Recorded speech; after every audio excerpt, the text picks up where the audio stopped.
हिंदू साहेबान नहीं समझे गीता वेद पुराण। सनातनी पूजा का अंत। गीता अध्याय 4 श्लोक 1-2 में स्पष्ट किया है कि हे अर्जुन, ये योग यानी गीता वाला अर्थात चारों वेदों वाला ज्ञान मैंने सूर्य से कहा था। सूर्य ने अपने पुत्र मनु से कहा, मनु ने अपने पुत्र इक्ष्वाकु को कहा। इसके पश्चात ये ज्ञान कुछ राज ऋषियों ने समझा। उसके पश्चात ये ज्ञान नष्ट हो गया यानी लुप्त हो गया। जैन संस्कृति कोश नामक पुस्तक में पृष्ठ 175-177 पर कहा है कि तीर्थंकर ऋषभदेव की जीवन घटनाएं। तीर्थकर ऋषभदेव अंतिम कुलकर नाभिराज के पुत्र थे। उनकी माता मृदेवी थी। वे इक्ष्वाकुवंशी नाभिराज अयोध्या के एक लोकप्रिय राजा थे। तरुण होने पर नाभिराज ने ऋषभदेव का विवाह सुनंदा और सुमंगला से कर दिया। सुनंदा ने तेजस्वी पुत्र बाहुबली और पुत्री सुंदरी को जन्म दिया और सुमंगला ने भरत सहित 99 पुत्रों और ब्राह्मी पुत्री को जन्म दिया।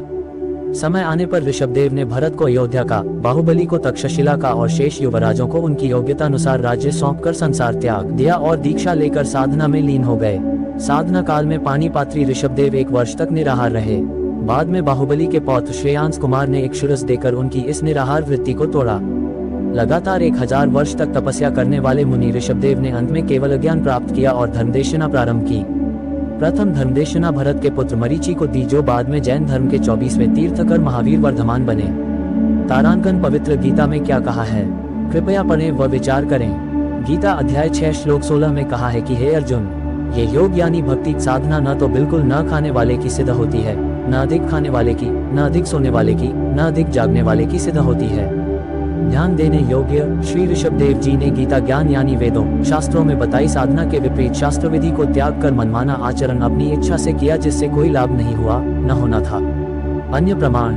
गीता अध्याय 17 श्लोक 5-6 में इस प्रकार कहा है, जो मनुष्य शास्त्र विधि रहित यानी शास्त्र विधि को त्याग कर केवल मन कल्पित घोर तप को तपते हैं, वे शरीर में प्राणियों व कमल चक्रों में विराजमान शक्तियों को तथा हृदय में स्थित मुझको भी कृश करने वाले हैं। उन अज्ञानियों को तू आसुर स्वभाव के जान।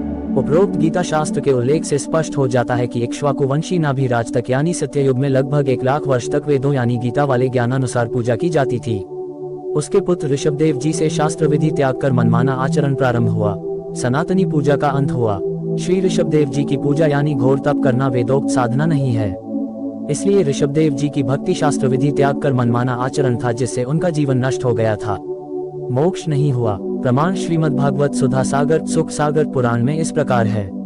एक समय ऋषभदेव जी मुख में पत्थर का टुकड़ा लेकर नग्नावस्था में वन में घूम रहे थे। जंगल में आग लग गई। उस दावानल में ऋषभदेव जी जलकर मर गए। ये पौराणिक कथा है। क्या ये गति यानी मुक्ति हो गई? उसी समय से यह शास्त्र विधि त्याग कर मनमाना आचरण सब ऋषिजन करने लगे। प्रमाण के लिए किसी भी पुराण को पढ़ो। लिखा है कि उस ऋषि ने इतने वर्ष घोर तप किया, उसने इतने वर्ष तप किया आदि। फिर वे शास्त्र विधि विरुद्ध साधक ऋषिजन अपना अपना अनुभव जो शास्त्र विरुद्ध साधना से हुआ उसका कथन करने लगे। अन्य ऋषिजन एक दूसरे की सुनकर आगे उन्हीं शास्त्रों के विपरीत ज्ञान को सुनाने लगे, जिनसे 18 पुराण बन गए। पुराण ऋषियों के अनुभव की देन है, जिनमें सारा का सारा ज्ञान वेदों व गीता के विपरीत है। श्री ब्रह्मा जी, श्री विष्णु जी तथा श्री शंकर जी ने भी घोर तप किया, जो गीता शास्त्र के विपरीत मनमानी साधना है। वर्तमान में सनातन धर्म का नाम वैदिक धर्म तथा हिंदू धर्म भी प्रसिद्ध है। आदि शंकराचार्य जी ने देवी देवताओं की पूजा का विधान बताया और पुराणों के ज्ञान को सनातन धर्म यानी हिंदू धर्म में दृढ़ता के साथ प्रवेश कर दिया।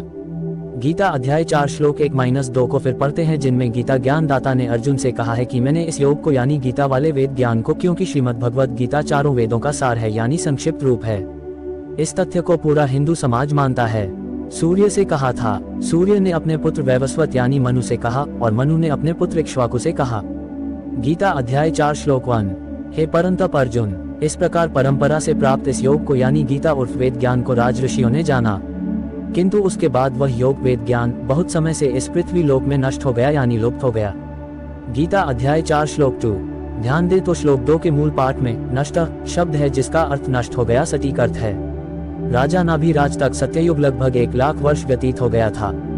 गीता का ज्ञान द्वापर के अंत में यानी कलयुग से लगभग 100 वर्ष पहले बोला गया था।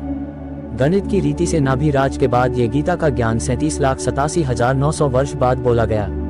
इस दौरान सब ऋषियों ने वेदों के विपरीत साधना की, जिसका प्रमाण तथा परिणाम 18 पुराण हैं। पुराणों में कोई भी साधना गीता यानी वेदों के अनुसार नहीं है।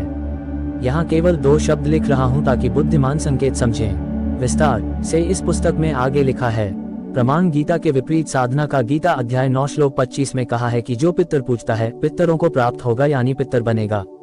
भूत पूजने वाला भूतों को प्राप्त होगा यानी भूत बनेगा। देवताओं को पूजने वाला देवताओं को प्राप्त होगा यानी देवताओं के पास जाएगा। मेरा भक्त मुझे प्राप्त होगा।